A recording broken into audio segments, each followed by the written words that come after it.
Hi, welcome to Keto Life Support, where we make your keto life sustainable, fun, and low stress. I'm Kim Howerton from theketonis.com, and I'll be coming to you weekly with some of my keto besties to bring you the practical, real-world keto advice that you need. Quick disclaimer, I am not a doctor, and even if we have a doctor in the house, he or she is not your doctor, and nothing on this show should be taken as medical advice. Always check with a trusted medical professional about your personal medical concerns. Hello and welcome to Keto Life Support. This is Kim Howerton, and a quick little intro.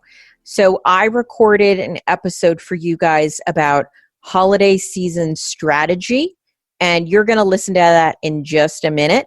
But I wanted you to know, because I felt generous today, I'm also including at the end of that episode a blast from the past that was recorded this summer when Ken Berry, Neisha Berry, and I were hanging out in New York City, and we were talking about staying keto on vacation. And I felt like there were some tips and tools and tricks in there that might also be of benefit this time of year, although it was not specifically about the holidays, but you might find yourself vacationing and or eating out at special meals, and you might want to learn some of the strategies we talked about in that recording. So that was recorded on video. So if we mention the word video, don't get confused. You are listening to a podcast, but we're repurposing it as just a little bit of bonus content. So I hope you enjoy part 1 and part 2 of today's offering, and I will talk to you next week. Bye. Hi, welcome to Keto Life Support. This is Kim Howerton, and I'm coming to you solo today in our what is likely to be a 3-part series on the holidays. This would be the second. I reserve the right to have it be a 4-parter if we get to the end of the 3rd and decide we need more. But for now, it is a 3-part series. But today I wanted to specifically talk about sort of how to manage the holiday season. So in the last episode, we talked about specifically food items, and we're going to talk in the next one about food again.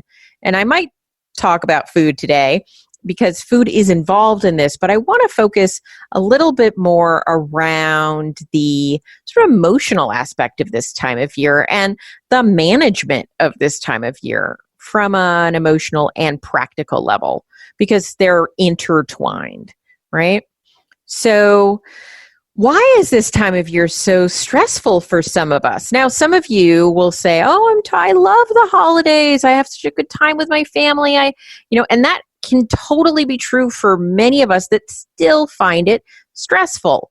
And now you've added another layer in going keto. If you've been keto for a few years, you might not find this all that challenging because you've been through it a bunch of times.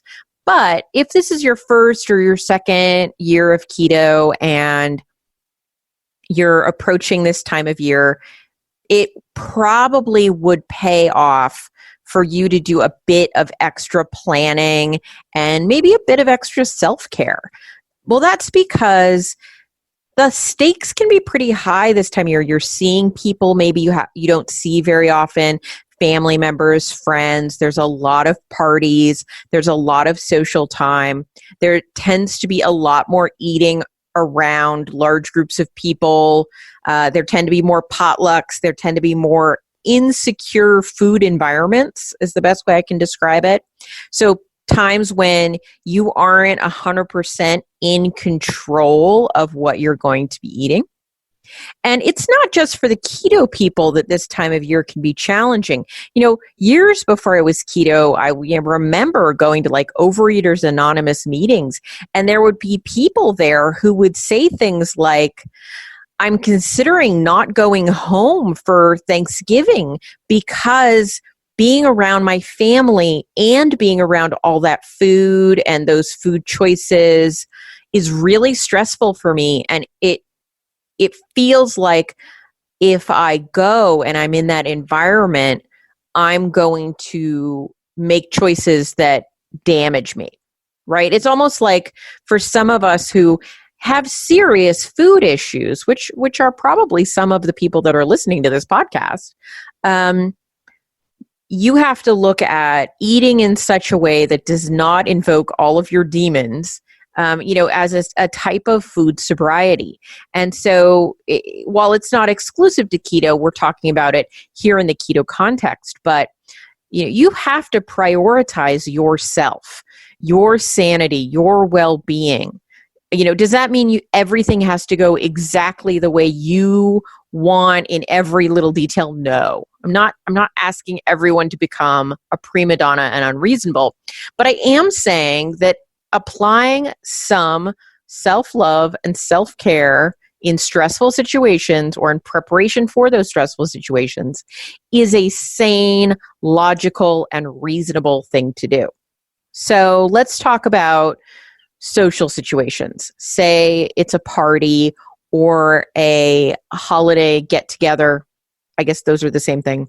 But I'm talking about like maybe a work party versus a family situation. It is a good idea to think ahead. If you find that you have almost no control over the situation, like you're going to a work party and you don't know what types of foods they're going to have there, and you don't have any real ability to call the host and say, well, what are we having? Now if it's a restaurant, you can always call the restaurant. You can always look up the menu online, do those kinds of things. You can even, I've done this before. I've called a restaurant where I'm going to a party and I've said, hey, I have a very specific diet. Can I talk through it? The menu or what's being served or what's on your menu. And they've said, absolutely. And they even, when I called at the right time, you can't call in the middle of service, but I called earlier in the day, they put me on the phone with one of the chefs so that I could talk through what was going to be on the menu. Now, if it's a chain restaurant or something like that, that's super easy. The restaurant has menus online and you can figure out what you can order and edit. And so you can always plan ahead in those situations, but say you're in a situation where you're like, Kim, I've looked into it. I just can't quite figure out what kind of food is going to be there. And I can't really bring food because it's at a restaurant or a work party. And that's not appropriate here. And so to that specifically, I would say your best bet is not to go hungry, right? Don't go with an appetite. Eat dinner or lunch or something before you go. And then when you get there, don't really eat much would be the other part of that, obviously. Hopefully that was clear, because you're not trying to eat, 2 giant meals in a row. Now, if you feel like it's socially more acceptable for you to have a few like nibbles that are appropriate for you, a little bit of cheese, some salami, whatever, olives, whatever is on the menu there that you can work with, a salad, if it's a restaurant situation, totally do that. Don't worry too much about your eating window specifically in the situation, and, live your life in a way that works best for you. Now, if you're like, nope, my fasting schedule is my number one priority. I don't really care about the social aspect of it. It doesn't cause me stress to be different than my coworkers. Then you do you and have your club soda, right? But make it workable for you. And so the first piece of advice here is, in a situation where you don't have control of the menu where you're arriving, don't arrive hungry. Okay, so let's talk about scenario number 2. And this one is you're going to a potluck type event. So you're bringing food, other people are bringing food. It's hard to know what food people are bringing, right? And so the only dish you can really count on is your own. Well, in this situation, I would say absolutely. The first easy check is bring a keto-friendly dish that multiple people would like. Bring a lot of it, because sometimes that dish disappears much faster than the other dishes on the table. And, no one said you couldn't bring a few dishes. So bring maybe 2 or 3 things and that you are really happy with. Those can be your meal. And then you can look around, and if anything else seems appropriate, you could add that as well. But now you're happy as a clam, totally taken care of, and other people get to try delightful keto dishes. Now, you tell me you're not really a cook and you don't really want to go through the effort of bringing all those kinds of things, and you tend to be the person that they have bring the cups and the napkins to these types of events rather than the food. In that case, I would say, do whatever you do at home. If it's you buy food, you can always buy some deviled eggs to bring and just eat some deviled eggs for your meal. And so you're going to have to make some strategic purchases, right? Like salami and cheese, no cooking involved there. And so you can figure out in that way, what are you going to eat? It's okay to be selfish here. What am I going to eat when I'm at this event? And then work backwards. Okay, so let's talk about the third scenario, which might be that you are going to somebody's house for dinner where they've cooked. This can be actually really one of the hardest ones because, nobody at the restaurant really cares if you're eating their meal or not. But when you're at a person's house, sometimes you feel a lot of social pressure to eat the meal that somebody serves you and enjoy it, right? And so first I would say, get in touch with that person ahead of time. It's very kind, actually, to do this. So your Aunt Sue is having a party. She doesn't probably know you're keto. You're going to call her and say, hey, Aunt Sue, I want to talk to you a little bit because I think, this will just make life a lot easier. I just want you to know that I've started eating. You don't even have to use the word keto. I've started eating a special diet. Right? It sounds official. I've started eating a special diet and I eat within certain parameters. Can I check with you on what you're making? You don't have to make anything special for me, but I just need to know how to arrange my day. Right? And then Aunt Sue will tell you what she's making. Hopefully some of it is appropriate for the way that you eat. And if not, you can say, hey, it would be awesome if I could contribute to the meal. You're an amazing cook. And I love your food. And because I'm eating this special way, it'd be great if I could bring a few things that I can eat a little bit more of. Maybe it's a special dessert, whatever it is, let her know or say, hey, can I get back to you about it? And, if your Aunt Sue is a reasonable person, she's going to say, well, that sounds great. That's, super, be supportive of you. Now, there are some situations that I've heard of.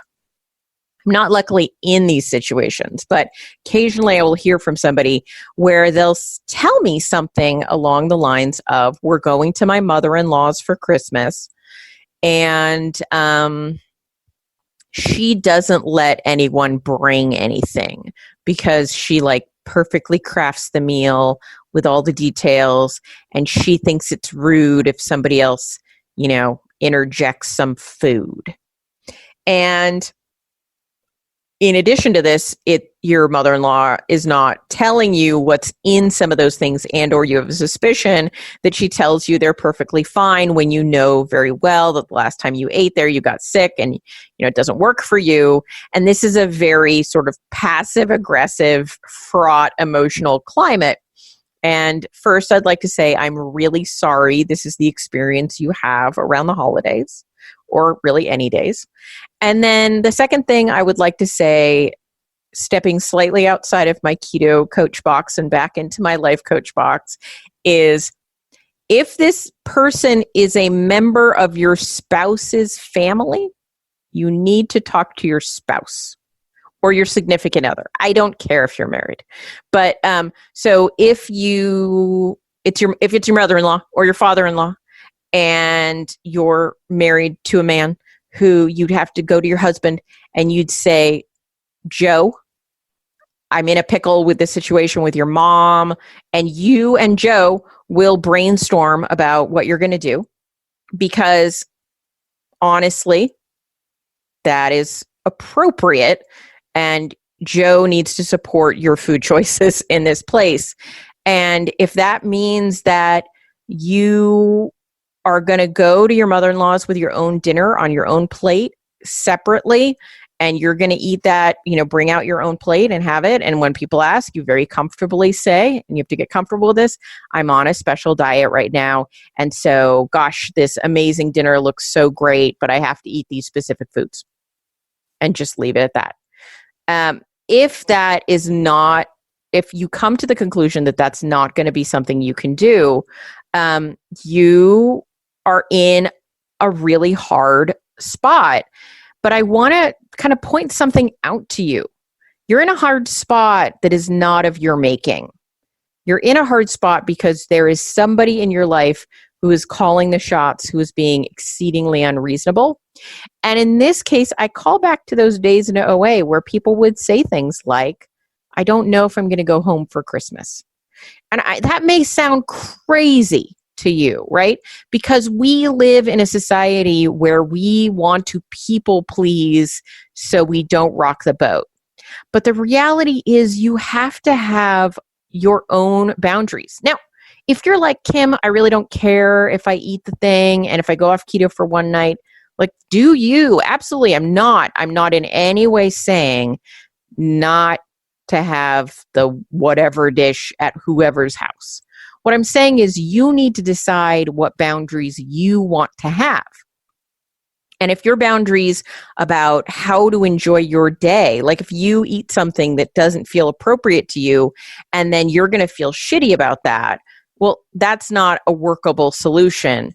You don't have to suffer just to not rock the boat. I think a lot of us with food issues, in a way, learned to have food issues to not rock the boat. It was a safer way for us to get some emotional needs met by sublimating them into food rather than kind of taking up the space in the world that we wanted to. So I know I'm not giving you a clean answer to this scenario specifically. Wow, that was a lot of S's.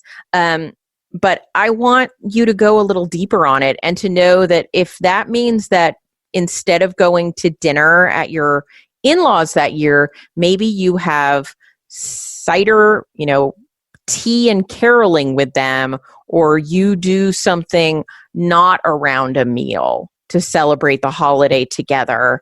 Maybe you guys go window shopping or for a nice walk, or, you make something at your house and they come over, or you actually have a sit down that you probably should have had several decades ago with your mother-in-law and take up some space. And it might be messy and it might be difficult. And you guys might be thinking that I am a crazy lady for even suggesting it. But at the end of the day and the week and the year, you matter. And you getting to have appropriate boundaries is not a crazy idea. Okay, so we've talked through some of the scenarios that you might find yourself in around food this year. And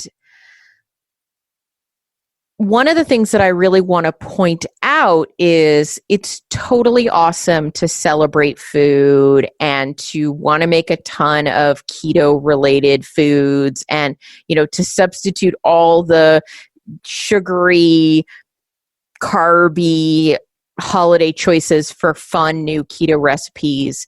And it's also okay to be somebody who doesn't really cook and doesn't really get into food and you want to have a ribeye for dinner.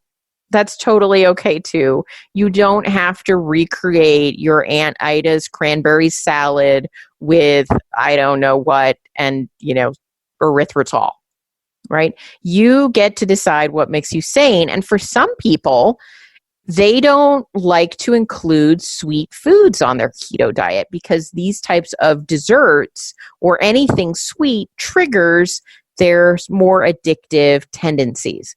So I also want to put in a quick word that you don't have to recreate a traditional holiday meal from your childhood to have an appropriate keto holiday. You can start completely fresh. But I will say, make it a special meal for you, whether that means you use the expensive sea salt or you use the higher quality of meat today, or you spend a little bit more time on it, or you cut your veggies in such a way that they're all perfectly executed. I think it helps to spend some extra time and attention to detail to make it a special day, I think is important in some way. And at the same time, it does not have to be a erythritol and cream festival. though, that sounds delicious and is appropriate should that speak to you.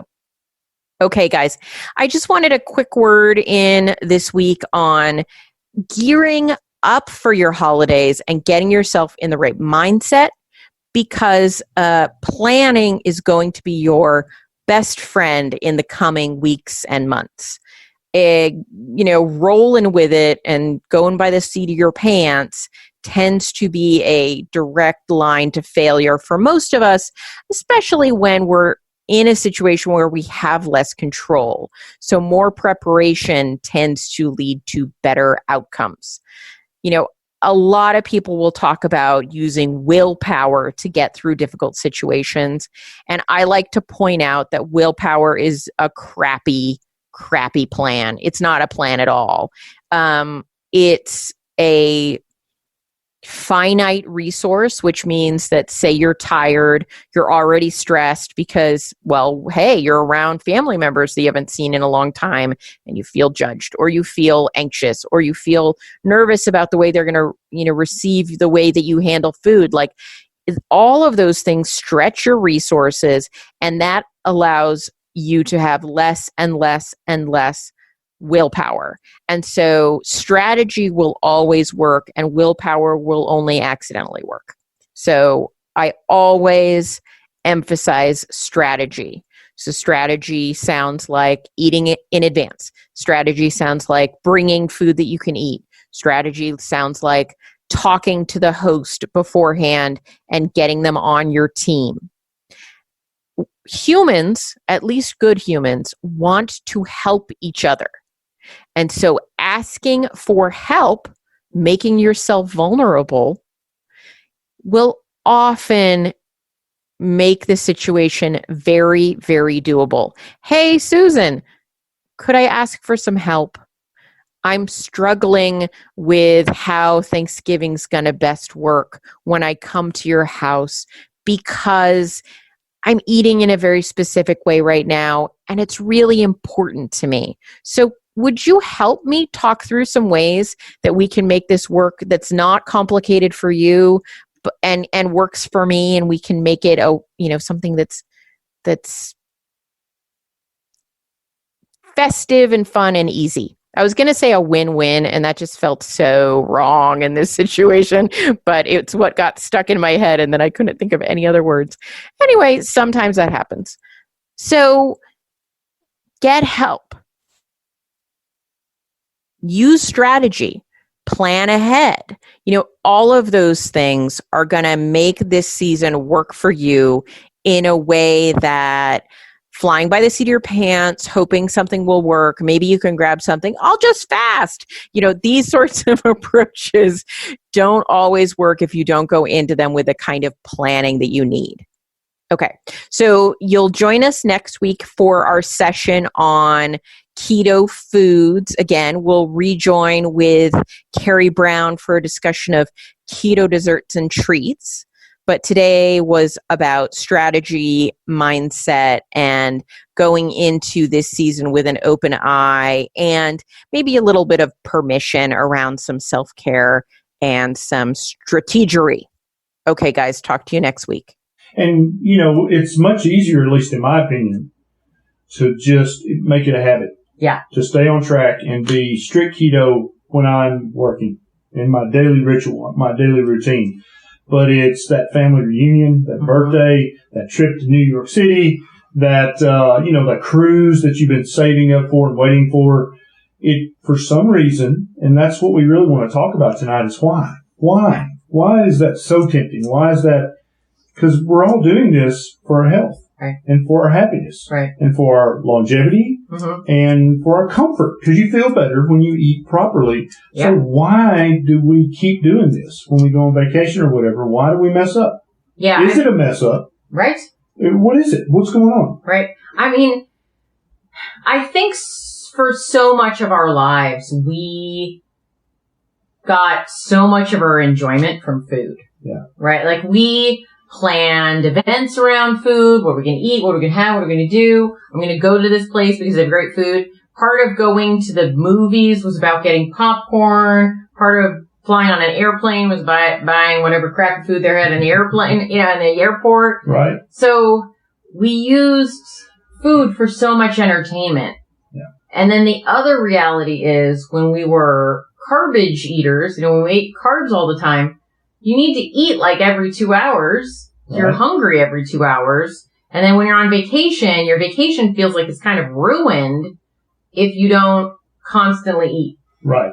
And I think you made an excellent point over dinner, is that really eating is the only form of self-soothing and self-pleasuring that's acceptable in public. Yeah. Can't do any of the other ones, but you can eat and you can really spike your dopamine and just have a pleasurable, sometimes depending on the food, almost orgasmic experience without breaking the law. Right. You're not allowed to do other orgasmic things in a restaurant. Right. Exactly. And so, I think all that stuff blended together, then plus all of the family expectations. Pressure. You've always done this. Now, why are you being weird? Yeah.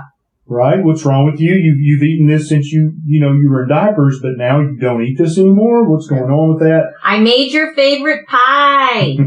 Yeah, right.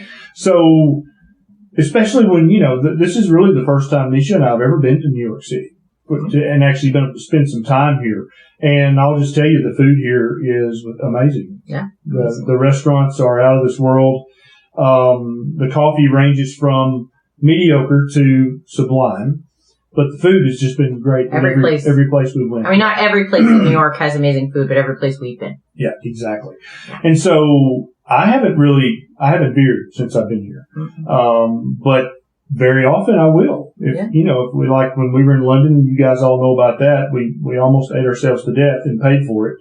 But why? I want to know in the comments, why do you do this? And should we even call it cheating? Should we call it falling off the wagon? Because, we're all adults here, right? Right. We made a choice. You made a choice to get that pie. You didn't trip and fall and land on the pie. You made a choice to go ahead and eat that huge serving of artificial mashed potatoes. That was a choice, right? And so sometimes I know it almost feels like you're a robot. And it's like, I don't know. I woke up and I was eating the mashed potatoes. I don't know what happened. Mm-hmm. And often, with my coachees, they'll come into my groups or into a coaching session and say, I fell off the wagon. And I'm like, get a visual of literally falling off the wagon, right? Like you go over a bump and you're like, oops. And you like literally fall off the wagon. Right. It doesn't happen like that. Right. What you did is you jumped off the wagon. Right. So, but at the same time, so much of our lives are screwed up by our self-judgments and our shame. So you can't do that. So if you strip away the shame, right. What happened? You made a choice. You made a decision. Yeah. And you may now be unhappy with your choice that you made, but you made it and the decision was made and the damage was done. And so now I think that it's very healthy to discuss how to look at that. Right. What was that? And should I feel guilty? Right. Should I beat myself up? Should I just say screw it and just, completely let the wagon run over me? Or should I just say, well, I made a bad choice. Right. And that was dumb. And now I'm going to fill in the blank. Exactly. So choices are only helpful or not helpful. Just even sometimes people say good or bad. Yeah, but that's still a judgment. So choices either point you to what you want or away from what you want. Right. Now, I think almost all of us would say in almost all situations that eating something you don't normally eat moves you away. Yes. But there might be a situation that's not true. Right. Give us an example. So let's say I won a trip to the French Laundry, which is this amazing restaurant in Napa, and it's $500. It's this crazy dining experience with 70 courses, and it's this amazing thing. Now, if I won a trip there, I would probably make a choice to eat of the food that they have, which will include some things that aren't keto. Right. Now, making that choice, will that meal help me with more weight loss? No. But I might get such benefit from that experience in terms of new tastes, new flavors, things that I'm then going to adapt. New recipe ideas. Exactly. Yep. Adapt to being keto for my next cookbook. It could actually be a learning experience. Exactly. A growth experience. And then I'm like, okay, well, what's the downside? Yeah.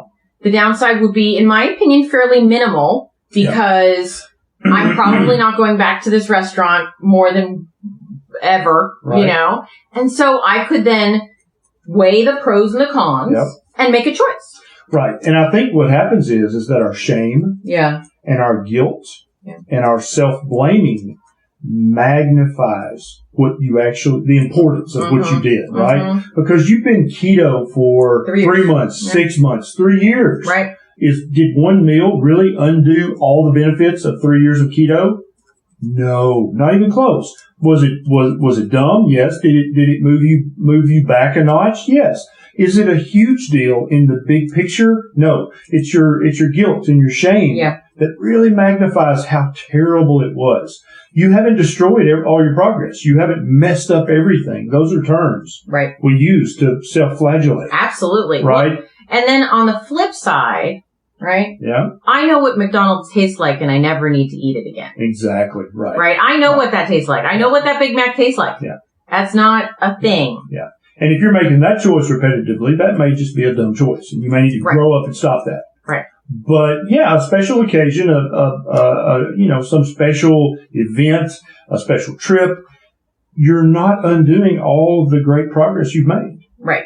And for some of you, knowing yourself and your personality and where you are in your journey is more important than any taste experience you could have. And a big part of this keto journey that we're all on together is discovering ourselves. Yeah. Because we were so sedated with food. Yeah. Right? And we were so inebriated with food sometimes that we didn't even really know who we were. We didn't know our true tastes. We didn't know our true appetite. We didn't know our true satiation. We were basically living in a shadow of ourselves. Absolutely. And so to some of you that, might be saying, but you can stay keto on vacation. Absolutely. You can, and you should. And you should, because one of the worst times to feel like complete garbage is on your vacation. Yeah. And you know what's going to happen if you eat a lot of junk on your vacation? You're going to feel like garbage. Yeah. And let's talk about Neisha and I's trip to London. Oh, yeah. Okay. And we did that. I ate the fish and chips. We ate the meat pies. I drank the Guinness. And I felt like crap in London. And I didn't really get to enjoy that beautiful city as much as I'd like. Neisha felt like crap times 10. And really didn't get to do a lot of the things she wanted to do. And so rather than beat ourselves up, we just learned from that. That was a learning experience. Like, I'm never doing that again. And we'll go back to London one day, but I bet I will not eat all that crap again. I will find a keto version of whatever, or I'll just order a big fat piece of meat, and that's what I'll do so that I can enjoy my next time in London. And so look at your cheat. You're falling off the wagon. Look at it as a learning experience. You've learned a little bit more about yourself. You've learned, you've tested your limits. Right. You've learned where your limits are. Where's your hard no versus, maybe a little bit, right? And I think those are all very valid things that you need to know about yourself for the future, because the future is a much longer time than that dinner we just got home from. Yeah. Yeah. And so now we're in New York, right? And let's talk about the kind of food we've been getting. Yeah. So, tonight we went to a really fancy restaurant, we're fairly fancy. Pretty fancy. French restaurant. We had a fabulous time. We had the best coffee I have ever had in my entire life. It was top 5 coffee from amazing. Really good coffee. And what that's so funny is I'm going to talk about this coffee for the rest of my life. But we may go back again coffee, just for the coffee. Right. But, so we started with beef tartare, which was also amazing. And we also had, a Duke's mixture of a dozen oysters on the half shell. And we had some, liver mousse, pate, foie gras. It was a mousse. It was a blend. It was a blend, yeah. of duck and chicken liver. And all 3 were divine. Amazing. And completely keto. Yeah, absolutely. Like, they kept bringing us bread for the things, and we just kept using a spoon. Yeah. And some people on keto, and I think this is just you need to know yourself. Yeah. Some people are like, no, take this bread away. Right. And Kim and I just pushed it to the side. We had like a side plate of we had a bread tower. Yeah. Just kept moving the bread off. We just kept stacking it up, and I wasn't tempted by the bread at all. Right. But I will tell you, peer pressure is great. If they had put the like delicious looking soft bread that I really used to love on the table when I was alone, I would make them take it away. I got you, because you know because yourself. I know that if I'm by myself with a dish of butter and giant, well, first I'm like, well, that's just a waste. Why are you? I don't want. But if I were to just, I believe that if something's in front of you, don't do that to yourself. But when I'm with other people, I'm like, I'm not going to eat this. I have too much, because when you're with your keto friends, they're watching you. Okay, they got their eye on you. But you know the hard bread that was with the like crostini. That was my favorite. Like the crust of that. Oh, that's my favorite bread ever. But I was not in any way tempted. I was too busy eating the steak tartare, and the foie gras and the oysters. And so then that was our appetizer course. And then we got steak. Yeah, I had a big steak. And it was like a crusted, like a pepper crust and this sauce. I want to know where we ate. Oh, what was the name? Balthazar. It's in Soho. Yeah. Wonderful service. They're so nice. Wonderful ambiance and really good food. And coffee. And the coffee. We're still talking about coffee. And then, for dessert, I ordered a cheese tray. We had cheese for dessert. It was so much fun. Yeah. And I have to say that we ate half the cheese and we were like, I can't eat anymore. Like, and I commented to Ken, if this had been like a sweet dessert, I could not have stopped at half the cheese, but I was like, I don't want to eat it. If they had brought the sampler dessert tray back in the day. Right, like with the mousse and the pie. We would have ate every bite of that. Oh, totally. Because there would be no satiation in that. Right, exactly. But with that cheese, because we were already pretty full, and we thought, well, they probably have some divine cheese. Yeah. So we'll get the little cheese platter. And it was indeed divine, but we didn't finish it. We had to bring some home because we were completely stuffed. Right. And so, we started out this call talking about the fact that you could make a choice to not be keto for a meal if that seems like a good choice for you. Yeah. But really, honestly, we haven't felt any desire to make that choice along this trip. Now, I do make an exception when I go out with my family. My extended family are not keto. And so if they order dessert, and I think, I wonder if I could make a keto version of that dessert. I'll have a bite, but I'll have one bite so that I can see what it tastes like. And I don't even feel a shred of a problem about that. Right. But other people, if they had a bite of said dessert after dinner, they might go and get a slice of it. Yeah. And if that's you, then you know your limits. And that's part of the learning process of this new way of eating. So if you're early in your keto career and those kind of foods still trigger you, just don't touch it. Yeah. Right? Don't touch it. I did not deviate from the keto path for 2 years. Yeah. I couldn't. I wasn't going to make it. Yeah. And I think some people have to do that. Yeah. And then some people have to come at this through trial and error. Mm-hmm. Oh, I messed up. That's fine. I'm going to get back on and do it again. But I really want everybody listening to take away the message that if you mess up at a meal, that is, first of all, stupid for you to say, well, screw it. Yeah. And just do 2 weeks of stupid eating. And why do that? Who's done that? Right? Like, I have to say that, like, before keto, if I was on a diet, which I don't think of keto as, but if I was on a diet and I was like, you know what, I'm going to have a cheat day on my diet, that cheat day would invariably turn into a cheat week, month or season, year. Right. Yeah. But if you stop talking about it like it's an accident. Yeah. And stop talking about it like it's cheating. Right. Don't say that. You just made a choice. You had a bite of your spouse's cheesecake. Okay, cool. That is a tiny, tiny setback. Yeah. That is, you didn't screw everything up. You didn't ruin everything. You didn't ruin your diet. What are some other ways that we self-flagellate?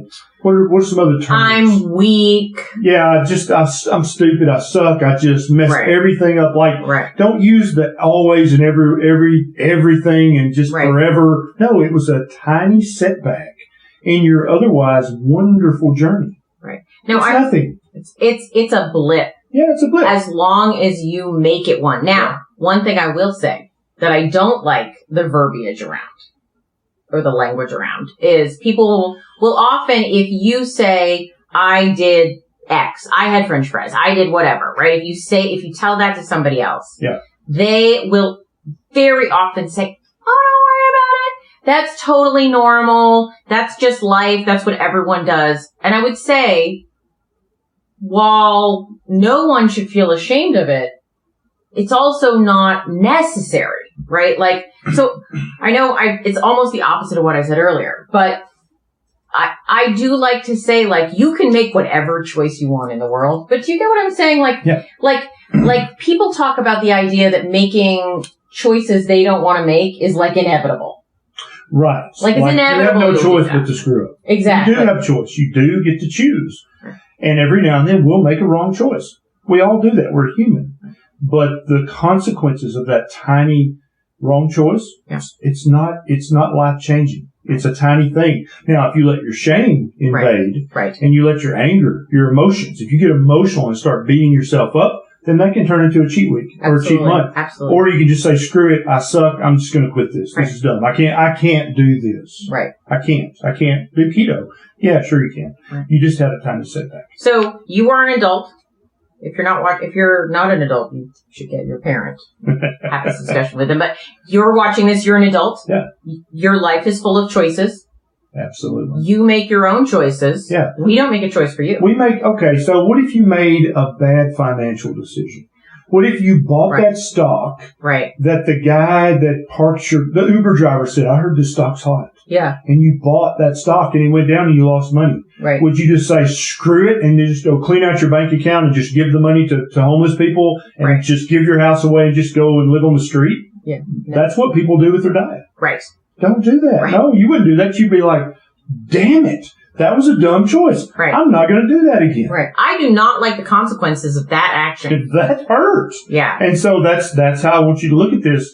You wouldn't feel guilty about that wrong financial decision. You wouldn't beat yourself up, maybe a little, but you shouldn't. You should just learn from it and then never do that again. Right. And that's what we think you should do with your way of eating. Right. So, like, I had someone in one of my groups once who, she wasn't a client of mine personally, but in my group, who was like, I'm about to go on my honeymoon. Mm-hmm. And she was like, I'm planning on eating this and that and this and that. It's my honeymoon. Uh-huh. Already planned it. And I thought, if there is one time on one vacation where I want to feel at my physical best. Yeah. And not have disaster pants. Yeah, and not spend it's just not so romantic to spend your entire vacation in the bathroom by yourself. Yeah. Or get a yeast infection from all the sugar. Be fun. Yeah, because, and so, that's exactly, if I could take back our London trip, it's like of all the times for me to be an idiot and do that, I'm going to almost ruin my trip to London. We basically did. Yeah, how dumb. It was like a wasted week. Yeah. How dumb. But Neisha and I learned from that, and we didn't really beat ourselves up. We were just like, well, that was dumb. Right. Yeah. Right. Okay. We won't do that again. Yeah, so for me, almost all the time, the fact that I don't want to deal with the repercussions of making the choices that don't support my goals and my health and how I want to feel and how I want to feel mentally, and it's just almost never worth it. Yeah, it's almost never worth it. But the take-home message is, even if you do make the wrong choice, it's a tiny blip in the big picture. You're on a lifelong journey here. Yeah. Right? One little sin, one little mistake is not going to doom you to lifelong failure.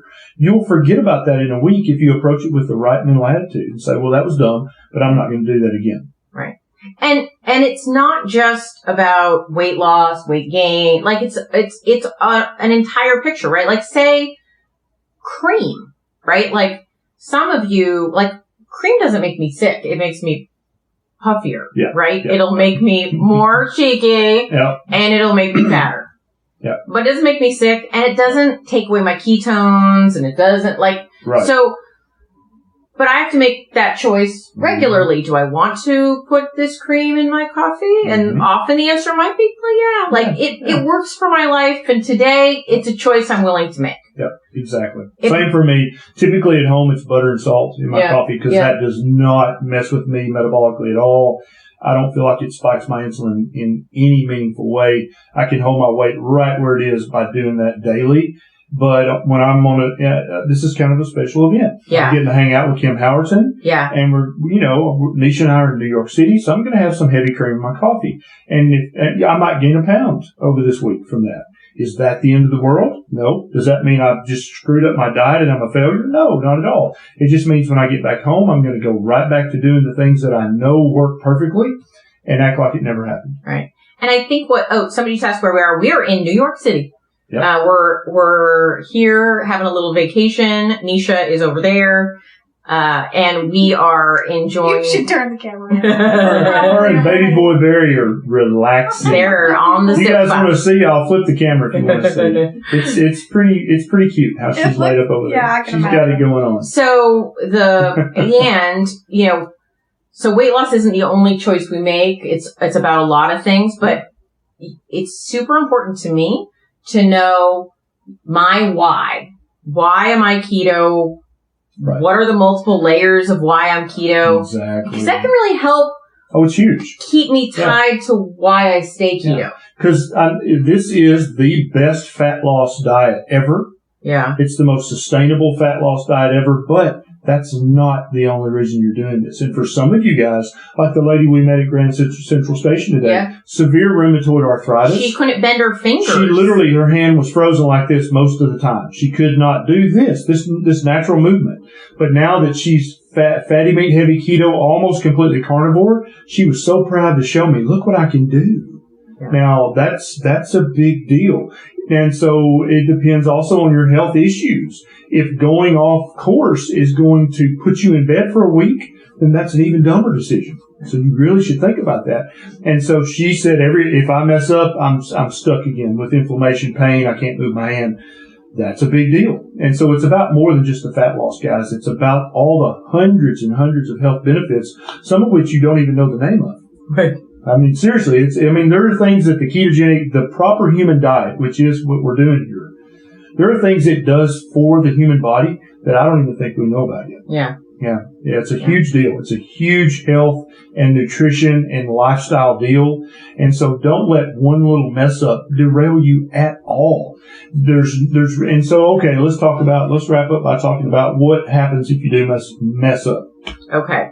You made a wrong choice tonight. Okay. So let's say tonight I had decided I wanted to order the potatoes with my steak. Because instead I got asparagus. Right. But I'm like, I'm having the potatoes with my steak because damn it, I like potatoes.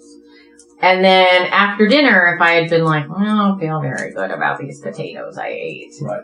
What do I do? So you feel bloaty and gassy and kind of yucky. Gassy and bloaty and then I think after I ate the potatoes, I might think, I ate the potatoes.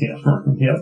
And that chocolate cake on the dessert menu. I'm just going to read the dessert menu. I'm not going to, but the chocolate cake looks really good. And it's flourless. It is flourless chocolate cake. So I'm going to get that. Yeah. And then, you know what? That was really good. Mm-hmm. And we're going to walk home. Mm-hmm. We're going to walk. We're not going to Uber. So I'm going to burn that off, right?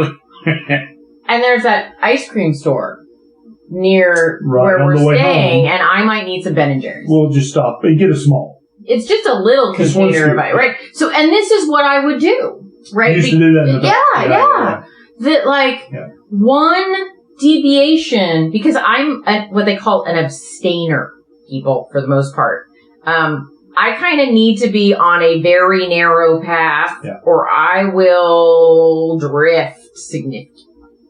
Yeah. And so I'm the same way. Yeah. I'm the same. Yeah. And so what I described would not be not normal. That would be a normal experience pre-keto for me. Yeah, absolutely. Yeah. And that was kind of the same way I would do. And I can remember so many times I'd be like, I'm just going to work out tomorrow. Yeah. Oh, right. I'm going to work out tomorrow. I'm going to be. It'll be fine. Do you guys remember that Sunday night decision that you would make? You'd be like, this week is going to be different. Starting Monday. Yep. I'm on it. That's it, yeah. But you'd maybe like screw up on a Monday, and so you'd be like, well, next Monday. Yeah. So But I think it's much preferable strategy to look at this as a temporary, just a small mess up, and don't let it compound itself. Yeah. Because back then, I would think, well, I mean, I've already had the potatoes. What the hell? Might as well have a cake. It's not whatever. The barn door's open. Right, exactly. And so if you know you're this person, then don't even do that to start. But if you're able to have a bite of your spouse's potatoes and that's it, and that's the end of it, big deal. But if that opens the barn door, and you're just doing this and this and this, then that's going to turn into a much bigger mess up. Yeah. And a bigger setback, even though it's still minor in the big picture. Right. Yeah. Right. So, know who you are, know how you respond to things, know your limits, and generally speaking, think through your decisions. Yes. Right? Be aware that it's a choice. Be aware that even though you may not feel like it, you are in charge. Yeah. You're in charge. And at any point, you can say, that's it. That's enough. Yeah. Yeah, absolutely. You can do that. And you haven't screwed the pooch if you had the potatoes. It's okay. Stop right there. Don't keep going. Right. You're done. Yeah. Everybody wants to see Neisha. Oh, Neisha's over there. Look at this. This is how you work, right? This just must Look at be the bump. must be nice. Awesome. So somebody asked how much weight have I lost. I've been keto several years, and I've lost 70 pounds on keto. Yeah. And then about a month or 2 months ago, I wrote a cookbook. I stopped sleeping well.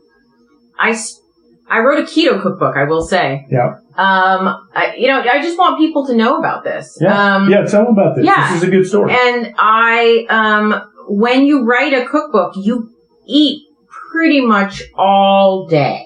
I will say. Because you have to try this. Because I make like 10 recipes in a day. Because I had to take pictures of them and try them out. And so I would be eating like 10 times a day. I gained somewhere between 8 and 10 pounds during this month and a half long period. And I'm still working to get that weight off, and a lot of it ends up here. Yeah. And so there was a period of time before this vacation, I will tell you. And all the foods were keto. There was nothing that was like off my list. Yeah. Things I don't eat. More processed nut flours. But I was making some nut flour things. Yeah. I was making more sweets than I usually eat, keto sweets, and I don't really eat those anymore. Yeah. And so, all these choices were not my best choices ever. Now, but hey, long term, I really wanted to write this cookbook. I really wanted to make sure it was good. Right. Like, I'm not gonna beat myself. Well, okay. Human moment. I was beating myself up about this 8 pounds, right? Yeah. I didn't even really want to come on this vacation because I'm like, people will see me. I don't like that I gained 8 pounds. She does look fine, doesn't she? Thank you. I appreciate that. She looks fine. But I am human. Yeah. Right? And I don't like it. But everybody needs to hear this. And so, I recently had the clinic fire. Yeah. And then Neisha was in her first trimester. Yeah. And women in their first trimester often have weird food aversions and weird food cravings, which include carbohydrates. And so I gained about 5 pounds through all that. And so now and looking back, do I wish I hadn't done that? Yeah. But big picture, is that the end of the world? Is that a huge deal? No, it's not. I'm going to get right back on my fatty meat heavy keto / carnivore, and I'm just going to fix it. Yeah. Because I now have the knowledge, just like you do. Yeah. You've got the knowledge. If you mess up, you can fix this. It's not like you're lost in the wilderness again, and you forgot everything that you've learned. Yeah. You still know what to do. Yeah, absolutely. And so, do those old emotions want to come back? Do I want to feel unworthy and bad about? Yes. And we know how to fix these things. And I don't have to, be ashamed. And this is why I talk publicly about this. Right. Because, no, I didn't choose not to be keto, but even if I did, you can say to yourself, you know what, I don't deserve to feel bad about myself because I made choices I don't support. You're worth more. I'm worth more than, living my life in shame. Yes. And plus, shame often comes with a lack of knowledge. Yeah. You don't really know better. Right. But we all know better because we're learning every day on this keto journey how to fix these things, how to fix weight gain, how to fix inflammation, how to fix all this stuff. And so, you ate the mashed potatoes tonight. That's not a huge deal because you've got the knowledge. No, she didn't. But you've got the knowledge. Right. You can turn it right back off and get right back on track. Right. Don't make a big deal out of it. You don't even, if you've got accountability partners, you need to share that with them. But you don't necessarily have to confess your sins. Right. I don't think it's a sin. I think you just made a choice. It was a dumb choice. But life goes on, and you've got all the knowledge you've learned so far, so don't sweat it. Right. Let it go, give it to somebody, and do what you know you need to do. Right, absolutely. And you can always do better. Yes. Tomorrow is a new day. Yeah. A minute from now is a new minute. That's good. Right? Yeah. You don't have to wait tomorrow.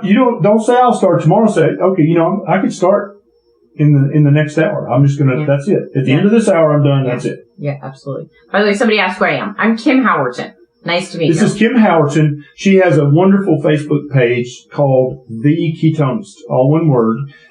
You also have a web page. I do. The Ketonist. Yeah. Or KimHowerton.com will also get you there. They'll both get you there. Okay. You're on Instagram. And I'm on Instagram at The Ketonist. Yep. Excellent. And so if you're interested in keto recipes, here's your girl right here, okay? Right. And I promise if you eat them appropriately, you won't gain 8 pounds. That was only, don't make 10 of them in a day.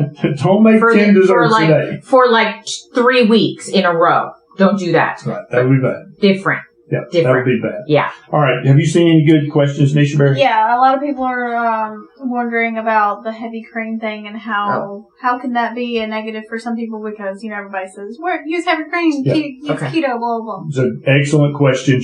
Why is heavy cream bad? What's the big deal about heavy cream? Yeah. So some of you know, but for those of you who don't, let's talk about this. Heavy cream on the box says that it has less than 1 gram of carbohydrate per serving. Or 0. Or 0, some say. That's absolutely not true. It has about 0.6 or 0.7 grams of carbohydrate per 2 tablespoons. Mm-hmm. And so if you do, like I used to do early in my keto journey, I would put this much coffee and that much heavy cream. And it tastes divine, there's no doubt. But over the course of a day, if you have 3 or 4 cups of coffee, you're throwing another 10 or 15 grams of carbs in there. Yeah. Plus, there's also a little bit of protein in that as well. If you've ever made butter out of heavy cream, that cloudy liquid, that's whey. And that's whey protein, okay? Yeah. And so the carbohydrate is going to spike your insulin. Yeah. The protein's going to elevate your insulin. And so you've effectively turned off your fast. And so if you're trying to fast with your keto coffee, you want just the minimum amount of fat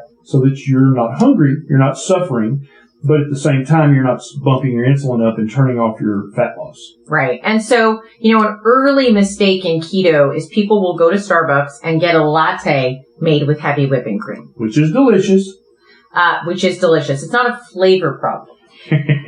But it is somewhere between 8 and 12 grams of carbohydrates. For one coffee. For your coffee, because that is a lot of sugar from lactose, right? Yep. And so there's a couple of things, right? One, some of us can't handle any lactose in our diet at all, and if we want to lose weight, right? 2, some of us just have a dairy intolerance, and 3, that heavy cream goes down easy and adds up fast. Yes. So it might be any one of these issues. Yeah. Exactly. And so for the first third of my keto journey, heavy cream worked great for me. Yeah. But after a certain point, and so I always try to say this, if what you're doing right now is working, if you're losing fat, if you're getting healthy, if you're feeling better, keep doing what you're doing. But if you've stalled out, then heavy cream is one of the things that may be stalling you, and you may have to just make that a rare treat and not a daily ingestion. Right. Which I know there's a mourning period people have to go through about this one. Yeah. But yeah. And so on this trip, I've had heavy cream in my coffee most every time, but that's not a normal thing for me. Normally, I don't do that. We almost don't have heavy cream in our fridge anymore at home. Yeah.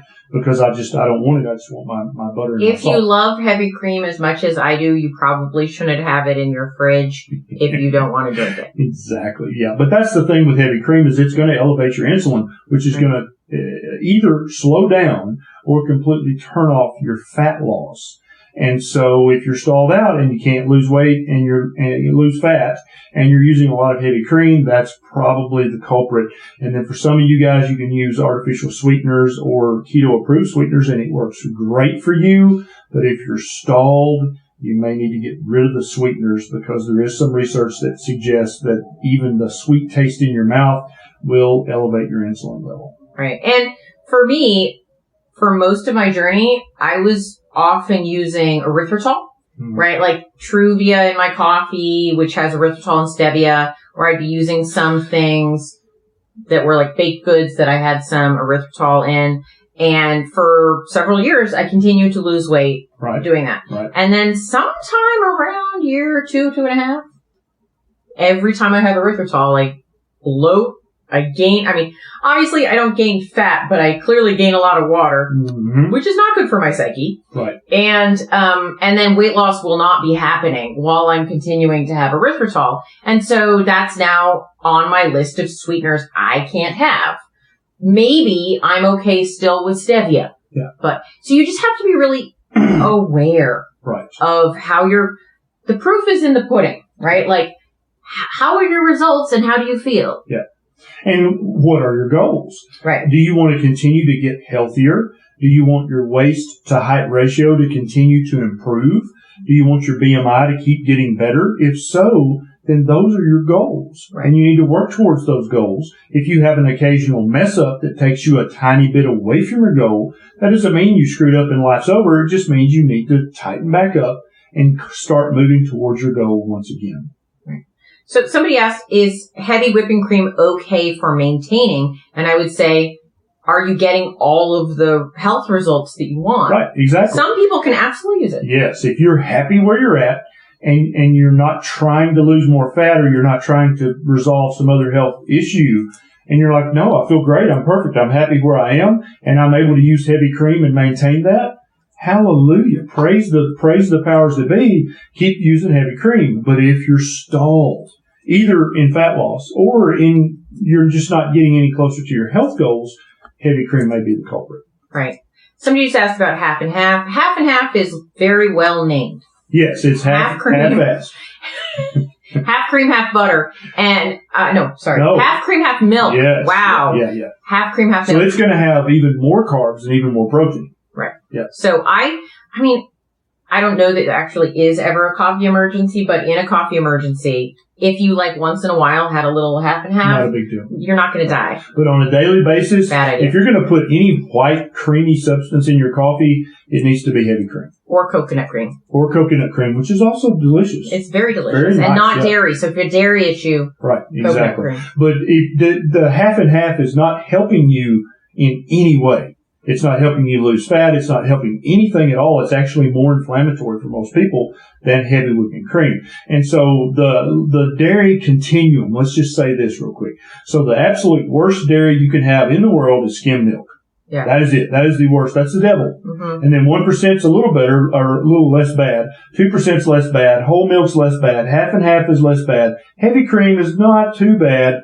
Butter, and ghee. That's the best. Right. And if you're not actually allergic to dairy, which you would hopefully know about, I really find butter doesn't stall people. No, I don't. I've never met anyone that a pure fat will ever make them gain weight. And for most everybody I've ever met, a pure fat like butter or ghee won't even stall their weight loss. Yeah. There's several people asking about almond milk, coconut milks, and those kind of things. Okay, so, nut milks. I'll just call them nut milks in general. Nut milks. That's good. I like that. So, almond milk, macadamia nut milk. There are all these milks made with nuts. There's rice milk. There's hemp milk. Right.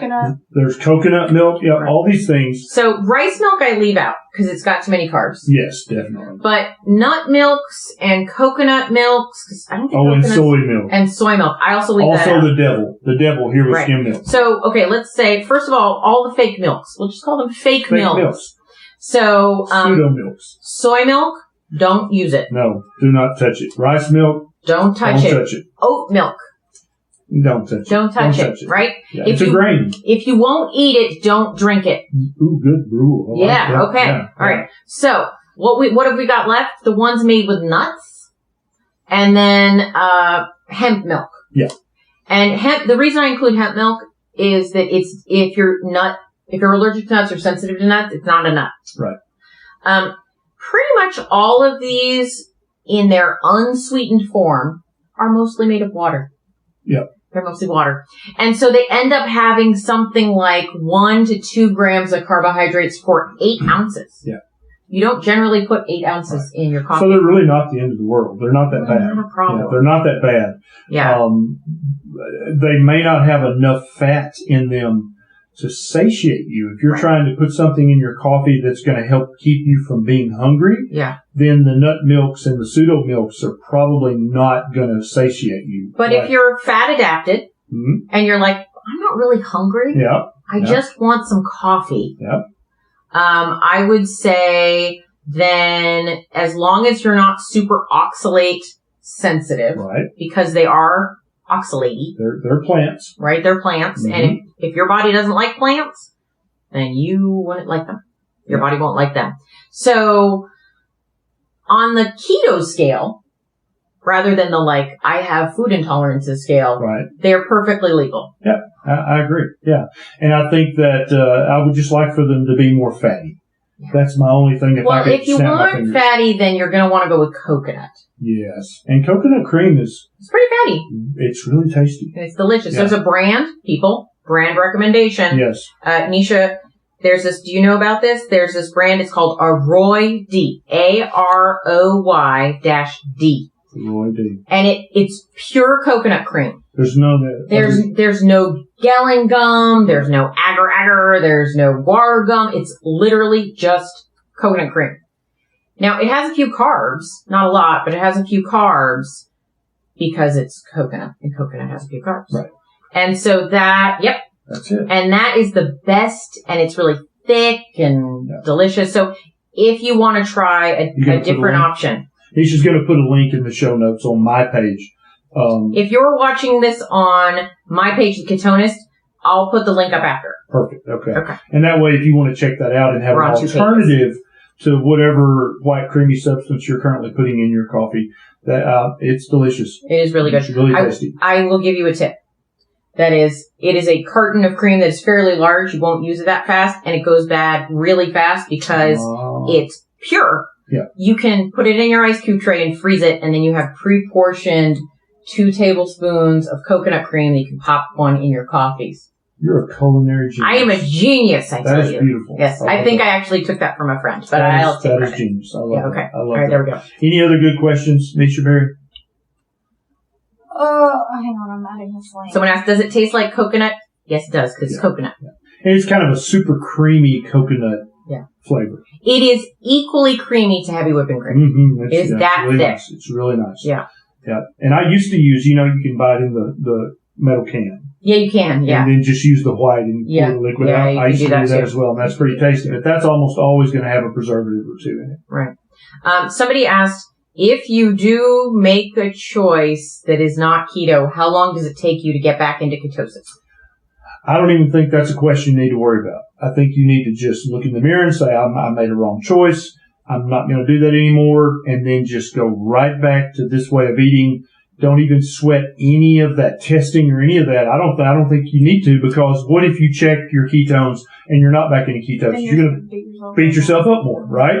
If you check and you are back in, then you just wasted a strip. So don't even just eat the proper human diet. Don't worry about all that stuff. You don't have to. Yeah. So, and I've also seen some people saying things like, what about putting like Premier Protein in my coffee? Or what about Slim Fast shakes? Yeah. I am very, generally speaking, unless you like broke your jaw, in which case I might be pro shakes. Yeah, if your jaw's wired shut. Yeah.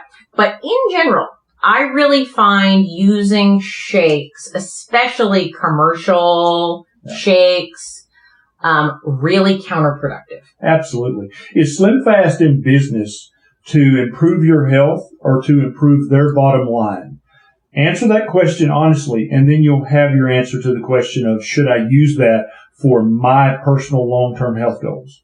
And my answer to that's no. I'm not going to use any of that kind of stuff. It's my full belief that if you put any protein powder, any collagen powder, any branched chain amino acid powder into your fasting coffee or your keto coffee, that's protein. Those are amino acids. And some of the amino acids will really spike your insulin up high. Some raise it a little bit, but either way, you've just turned off your fat loss. Right. And the other sort of part of this is, so if you look at the protein you might get in a protein powder, it does not have anywhere near, I mean, I've studied this, the satiating effect of chewing protein, of eating meat. Right.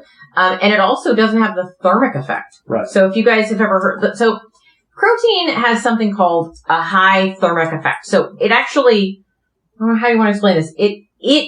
It helps you burn it as you eat it. Yeah. It actually bumps your metabolic rate up a little bit. So it really, it's almost like a negative effect food.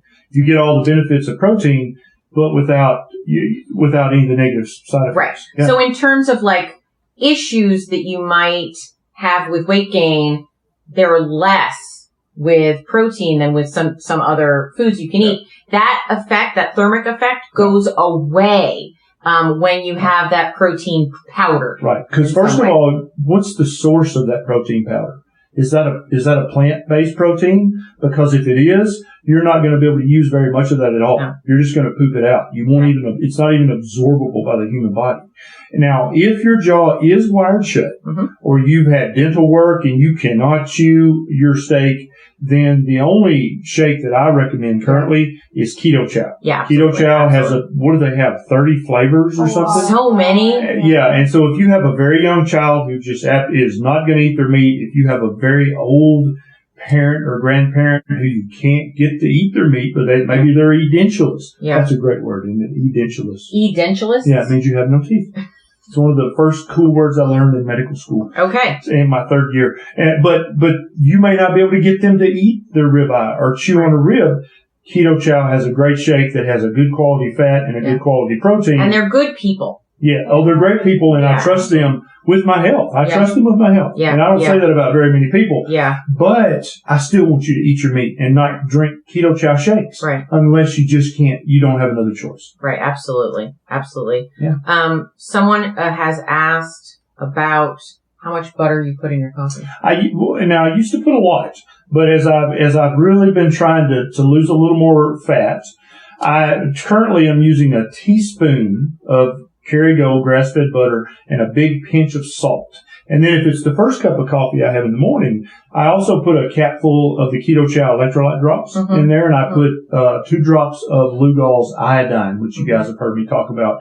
If any of Kim's listeners haven't heard about the Lugol's, we'll put a link up. Put a link, yeah. I'm sorry, I don't have a Neisha, so afterwards I will put that up. But that you brought up a great point that Keto Chow, the company, it's Holly put it up, but it's not KetoChowXYZ.com.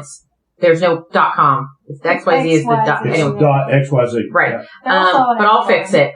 They make incredible electrolyte drops. Yes. Which are not sweetened. Right. And you don't need to use their drops. You can get your electrolytes by other methods, but it's very convenient. Yeah. And it's very inexpensive. And so I have gotten spoiled. I love to use the Keto Chow electrolyte drops because they're trustworthy. Yeah. And it's cheap. Yeah, and easy to travel with. It's easy to travel with. Yeah, they've got a little, what is it, a 2-ounce bottle? So you can have it in your carry-on if you're going to fly. TSA's not going to throw it away like they did my bottle of Hendrix. Oh, no. Yeah, I forgot to take it out of the bag. Fucking alcohol. Yeah. Yep. The TSA agents had a good night. They're like, what is happening? You look like a raging alcoholic. I know, right? Who carries around a Hendrix bottle? Yeah, I brought it back from Florida and then I forgot to take it out of my bag. Yeah. But they're not going to confiscate your 2-ounce bottle. You can keep it in your front pocket. That's where I have it in. I have my Redmond's Real Salt and my Keto Chow drops on me at all times. We're maybe the only diners that show up at restaurants and everyone's like, did you bring your salt? Yep. He's like, oh, we have salt here. We're like, no, we're going to use this salt. Yeah. And I'm sorry, guys, we are getting lots of questions in and we just aren't able to answer every single one. We'll try though. We're trying to answer the ones that will help the most people. Yeah. And Hendrix is amazing, but Yeah. So alcohol, not a weight loss enhancer. Nope. We'll say. Not at all. Not at all. No, we were in Florida for a week, and I bought the smallest bottle of Hendrix, and I think I had like 2 drinks. ounces out of it. Yeah, 2 drinks the whole week, and then I had the full bottle. I thought, well, I'll take this home and just have it. Dave Feldman says you need to answer his question. What did he say? What did Dave Feldman say? I don't even think he asked a question. What's your question, Dave Feldman? So somebody asked, which I think is a good question. Okay. If you make a non-keto choice, I'm rephrasing the question. Do you lose being fat adapted? No. Right. No, after you've become fat adapted, that's something that you can quickly regain. You hear some pseudo gurus say that the ketogenic way of eating makes you very metabolically inflexible. Yeah. It's actually the opposite of that. And when you're fat adapted, that means that you can burn fat immediately for fuel. Mm-hmm. You can also still burn carbs immediately for fuel. You always have that ability. You're never going to lose that. Trust me. Yeah. But when you're fat adapted, one little mess up, if you have the mashed potatoes tonight, and then that's it, you stop right there and say that was the wrong choice and I'm going to stop it right there. You're not going to mess up your metabolic flexibility or your ability to burn fat. I have one caveat to that though. If you just started keto. Different story. You're not fat adapted. So just a brief recap on that. So you start keto, you get into ketosis. That takes 2 to 7 days, right? Mm-hmm. Maybe even less if you're an athlete. Right. Then after that, it takes somewhere between, 3 weeks and 3 months, depending on who you are, do you think? Is that about right? That's a good rough range. To get fat adapted. And fat adapted, I usually just say it's like you've turned on the enzymes and the processes. Yeah. Your body's ramped back up the ability to use fat immediately for fuel. Right. You've got all the machinery up and running and well oiled with butter, and you're ready to burn fats. And you might knock a day off your fat adaptation, but it's not going to be a big deal. And if you start worrying about that, then you're going to go down the guilt road and the shame road. Stop it. Don't do that. Just stop right where you're at. Don't mess up any further. Don't beat yourself up and learn from it, and you're good to go. Right. And then on the psychological side, the longer that you can stay the course, the more that course just feels like your life. Exactly. The more it feels normal. Right. Because actually it is normal. Right. We were just taught for the last 60 years that was not normal. Right. It actually is. Right. So, Bridget just asked, how many carbs should you be eating on keto? And again, that depends. When I first started this, I was probably eating under 75 total grams a day. Okay. That worked great for me for months and months and months and months. And then I had to dial back the carbohydrate knob to 50 total grams. Okay. And then down to 20 total grams. And so, let's say after I'd been eating 20 total grams a day for 6 months, I was much healthier than I was before. Yeah. Felt much better, looked much better. Just everything was better, but I still wasn't where I wanted to be. Now, if I was completely happy there, I would have stayed at 20 total grams. Right. And that would have been my life. But I've actually dialed down the carbohydrate knob to almost as close as I can get to 0 grams of carbs because I feel even better with that level of carbohydrate intake, and I look better. I have much less bloating, even less inflammation than when I was eating 20 total grams a day. Right. And for me, when I first started keto, the only people I knew that were keto were Dom DeAgostino and Peter Attia at the time. And they are, in case you don't know, very athletic men. not an athletic men. Right. Because it makes a difference. Right. And so, I was trying to mimic what they were doing. And so they were they were saying 50 grams of carbs. Right. And they were probably talking about 50 net. They might even been talking about net. Right. And it did not go well for me. Mm-hmm. I had to go to 20. I actually did some testing. More than 29 total carbs, and I would not measure in ketosis. So I knew my limit, and because it was 29, I kept it under 20. And so 20, going much over 20 on any regular basis, was not going to work for me. And at this point, I now have to go down to almost 0 to lose any weight. Yeah. And that's where I'm at too. I've come as far as I can come on 20 total grams a day. If I want to go further, I've got to dial down the carbohydrate knob even lower. And I'm happy to do that because, remember, why am I doing this? Right.